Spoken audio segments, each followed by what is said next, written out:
Why so many people seem shocked and shaking?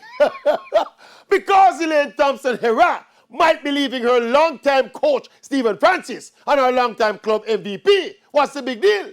Isn't this a trend with Frano and almost all his top athletes? Shelly, Asafa, Sharon, Melaine, Freta, all of them live up from MVP at some point.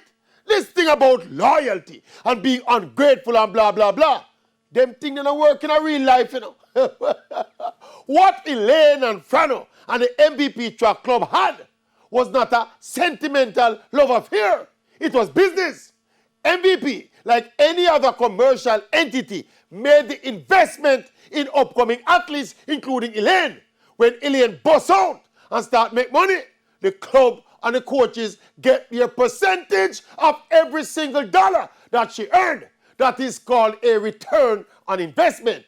Now, if Elaine is at a stage where she has basically done it all and decides say she can't take Frano or shout after her no more, or more fundamentally, she's about to get a mega endorsement deal and she want to make her husband coach her and her grandmother manage her, then keep the money in the family. Nothing wrong with that. Yes. People, a coach-athlete relationship is not a marriage.